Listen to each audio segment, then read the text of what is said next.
주미 중국 대사관에서 SNS에 올린 4개 레드라인이 있는데 이게 딱 미국을 거론하진 않았지만 회담 하루 전에 올린 내용이어서요. 좀 봐야 될 것 같습니다. 타이완 문제, 민주주의 인권 문제, 그리고 중국의 발전 권리 같은 것들을 제시를 했는데 이 4가지 레드라인을 올린 이유, 배경 어디에 있다고 보십니까?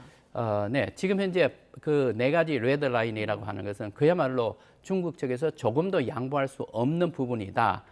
그리고 이것은 중국의 국내 정치 문제와도 이제 연관이 되는 사안입니다. 예. 예를 들어서 이 인권 문제, 민주주의 문제, 이것은 중국 측에서 계속 주장해 왔던 바이고, 그리고 지금 현재 홍콩 내에서의 반민주 인사들 이제 구금 문제, 그리고 종교인 문제까지도 되어 있습니다. 네. 그리고 뿐만 아니라 위구르의 그 노동자들의 노동 착취 문제까지도 이제 거론되고 있기 때문에 굉장히 중국 정부로서는 매우 민감한 사안입니다. 국내 정치와 연관되어 있어서 따라서 이제 이런 문제에 대해서는 미국 측에서 거론하지 않기를 바란다는 이런 의지를 가지고 있는데 그만큼 또 미국 측에서 트럼프 대통령으로서는 지렛대로 활용할 수 있는 부분입니다. 제가 보기에는 어느 정도는 이 문제를 거론하지 않을까 생각을 합니다. 예.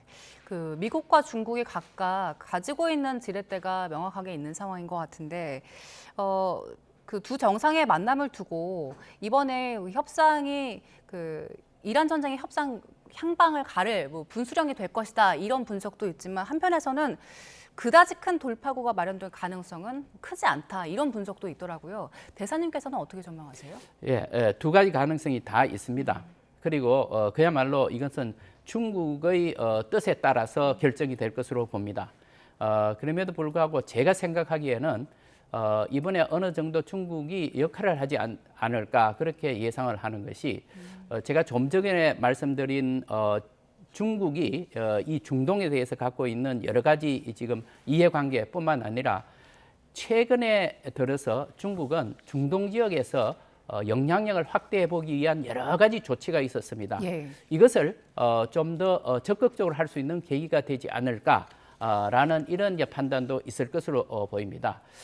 따라서 이 문제만 잘 해결이 된다면은 중국은 이 중동 지역에서 새로운 세력 균형에서 일축을 담당할 수 있는 그런 역할을 할 수 있기 때문에 저는 트럼프 대통령의 얘기를 상당히 귀담아듣고 그리고 이것을 이란 측에 전달하면서 자기 입장을 얘기를 하고 이렇게 해서 어느 정도의 진전이 있지 않을까 그렇게 저는 기대를 합니다. 이제 그것에 따라서 트럼프 대통령은 다음 행보를 결정 지을 것입니다.